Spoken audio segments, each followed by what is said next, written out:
بہرحال میں نے پہلے بھی آپ کی خدمت میں عرض کیا کہ آخری کے ایام ظاہراً انسان سست ہو جاتا ہے تھوڑا سا، لیکن آخری میراتھن ریس میں آدمی اپنے سارے لیپ بہت تیز دوڑتا رہے اور آخری لیپ میں آ کے سلو ہو جائے تو پیچھے والا آگے نکل جاتا ہے۔ مگر یہ دوڑ ایسی ہے کہ آپ سے کسی اور کا نہیں پوچھا جائے گا، آپ سے آپ کا ہی پوچھا جائے گا۔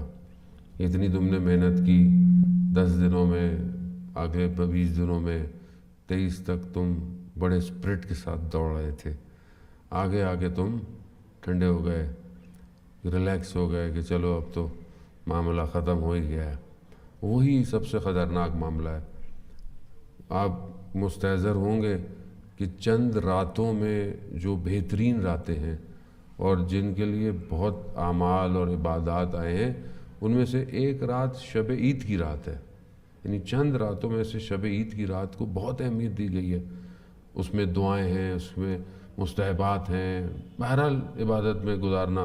لیکن میجورٹی اکثر لوگ مسلمان چاند رات کو غفلت کا شکار ہو جاتے ہیں کہ وہ سمجھتے ہیں روزے رکھ لی، اب تو چیپٹر ختم ہو گیا، اب لوگ سیلون میں کئی کئی گھنٹے بیٹھے رہیں گے۔ یہاں پہ تو خیر شاید اتنا نہیں ہوگا، پاکستان، ہندوستان، باقی ملکوں میں بھی ہوتا ہے، اور جن کی داڑھیاں رمضان میں باہر آ جاتی ہیں وہ چاند رات کو صاف کر دیتے ہیں۔ دیکھیے باقی جو ہے وہ انسان آہستہ آہستہ مکروہات کو بھی حلال سمجھنے لگ جاتا ہے کہ اب تو خیر ہے، جو ہو گئے روزے رکھنے تھے، اب تو سن لو موسیقی بھی، کیا مسئلہ ہے، کوئی ٹینشن نہیں ہے۔ آہستہ آہستہ سب سے بڑا رات ہوتی وہی ہے۔ انشاءاللہ مولانا صاحب عید کے خطبے میں بتائیں گے آپ کو کہ کتنا امپورٹنٹ دن ہے، اور مولا علی علیہ السلام کی جو تعبیر ہے عید کے دن کی، وہ بہت الگ سی ہے، بہت مختلف ہے۔ تو بہرحال یہ بھی آج کی رات بھی ہے، اور مجھ سے کسی نے بولا مولانا صاحب کب تک درس دیں گے، اب ختم کر دیں، اب 1-2 دن رہ کے۔ میں کہا بھائی میں تو عید کے بعد جاؤں گا، پتہ نہیں ان کا عید والے دن بھی درس لے لیں میرے سے۔ تو انشاءاللہ بہرحال جو توفیق ہے، کل تک تو آپ کی خدمت میں حاضر ہوں۔ عزیزان محترم، آج کی گفتگو کو بہرحال آخری 1-2 دن ہے، امام علی علیہ السلام کی جو ہے اللہم صلی علی محمد، امام کے کلام سے اس کو معطر کرتا ہوں۔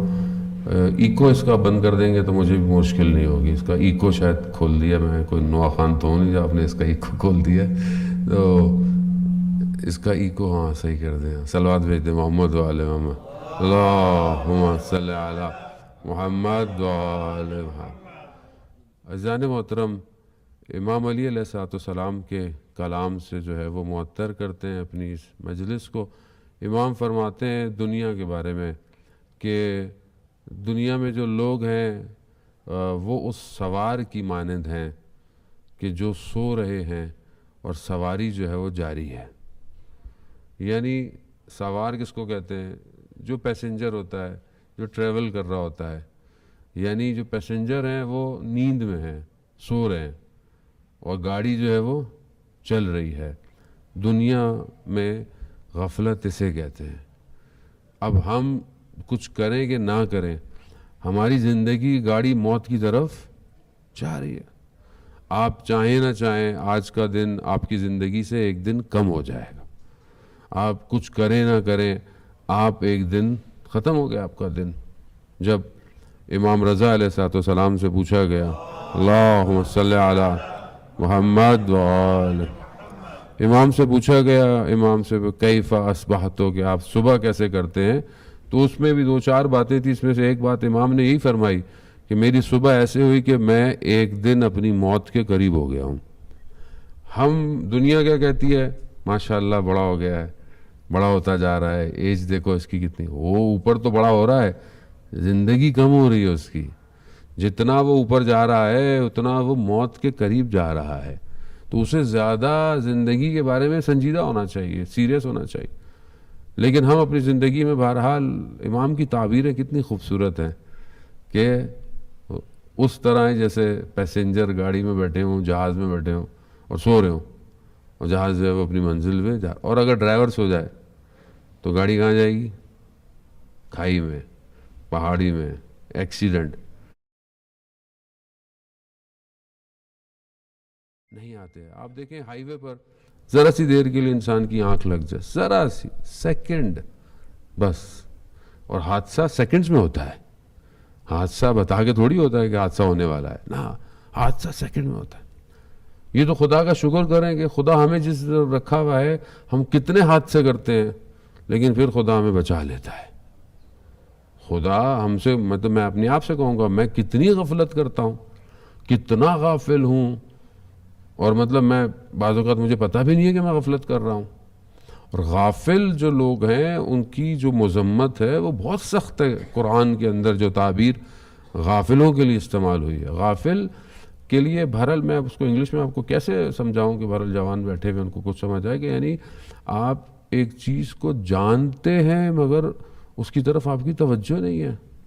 مطلب آپ گاڑی چلا رہے ہیں، آپ کو پتہ ہے کہ سامنے گڑھا ہے، سامنے ٹریفک بھی ون وے ہے، ادھر سے ایک ہی روڈ جا رہا ہے، اور آپ کیئر نہیں کریں، آپ بس ٹھیک ہے اپنی اس میں گھماتے رہیں. اچانک سے جو ہے وہ حادثہ زندگی میں ہو جائے تو قصوروار کون ہے؟ خود ہے انسان. قرآن جو ہے وہ تعبیر جو یوز کر رہا ہے وہ یہ کہہ رہا ہے کہ ہم نے ان کو جو ہے وہ آنکھیں دی ہیں، لا یبصرون بہا، یہ اپنی آنکھوں سے دیکھتے نہیں ہیں، ہم نے ان کو آنکھیں دی ہیں. ہم نے ان کو کان دیے ہیں، لا یسمعون بہا، یہ کانوں سے سنتے نہیں ہیں. ہم نے ان کو دل دیے ہیں، یہ لا یفقہون، یہ ان سے تفکر نہیں کرتے، یہ فکر نہیں کرتے ان سے. اولئک کالانعام، یہ جانور ہیں، بل ہم اضل ہم الغافلون، یہ غفلت کرنے والوں میں سے. یعنی جانور تو بہرحال پھر ایک لیول ہے، اور جانور سے بھی جو بدتر ہو جائے اسے غافل کہتے ہیں.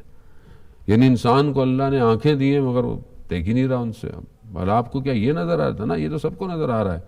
اصل جو خدا چاہتا ہے تو دیکھو، اس کی طرف ہم نہیں دیکھ رہے. جو خدا چاہتا ہے سنو، آوازوں کو سنو، ذکر کو سنو.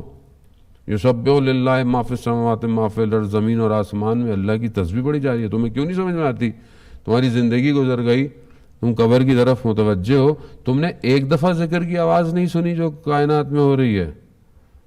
تمہارا فکر، تمہارا دل، قلب جو ہے وہ دھڑک نہیں رہا اس طرف کہ جس کی طرف رضا الہی ہو. تو عزیزان محترم، پھر کیا ہے؟ اولئک کالانعام. پھر میرے اور جانور میں فرق کیا ہے؟ جانور بھی جو ہے وہ ایسے ہی گھوم رہا، اس کو تو نہ کوئی اللہ نے کوئی وہ دی ہے نہ کچھ دی ہے. بس جہاں دل چاہتا ہے کھاتا ہے، جہاں دل چاہتا ہے بیٹھ جاتا ہے، جہاں دل چاہتا ہے وہ کچھ بھی کر لیتا ہے. پھر آپ کیا کہتے ہیں؟ جانور ہے نا، آپ برا بھی نہیں مانتے. نہ وہ لباس پہنتا ہے، نہ اس کو سردی، نہ اس کو گرمی، کچھ بھی کر لے، کہیں بھی کر لے. نہ اس کے لیے حریم ہے، نہ اس کے لیے حیا ہے، کوئی بھی چیز نہیں اس کے لیے، کچھ بھی کرتا پھرتا ہے. تو آپ کیا بولتے ہیں؟ جانور ہے، اینیمل ہے. آپ کے یہاں تو ماشاء اللہ ایسے بہت سارے جانور ہیں آس پاس، آپ جائیں دیکھ کے آئیں. یہ نعمت الہی ہے جانے محترم. ہر چیز عبرت ہے، آیات الہی ہے، نشانیاں ہیں. ان چیزوں کو دیکھ کے انسان کو لیسن لینا چاہیے. سیرو فی الارض کی جو تعبیر قرآن کہہ رہا ہے وہ کس کے لیے؟ زیادہ آپ لوگوں کے ایریے کے لیے. باقی تو بلڈنگیں، عمارتوں کو کون دیکھے گا گھوم پھر کے؟ نیچر تو یہی ہے. تو انسان عبرت لے، خود جانور ہے. آپ بھی برا نہیں مانتے کہ یہ کیا کر رہا ہے، لیکن انسان اشرف المخلوقات ہے. اگر اس کی زندگی بھی ایسے ہی ہو کہ جہاں دل چاہے جو کرے، جس کا دل چاہے حق کھائے، جب دل چاہے جھوٹ بولے، جہاں چاہے اللہ کے حدود کو پامال کر دے، حیا نہ ہو، چاہے وہ تنہائی میں کیوں نہ بیٹھا ہو، تنہائی میں بھی اگر اس کو حیا نہیں ہے تو وہ اولئک کالانعام ہے، یعنی جانور ہے اگر اس کو حیا نہیں ہے. کیونکہ حیا کا تعلق انسان کے باطن سے ہے، نہ کہ آپ کے سامنے انسان حیا کرے.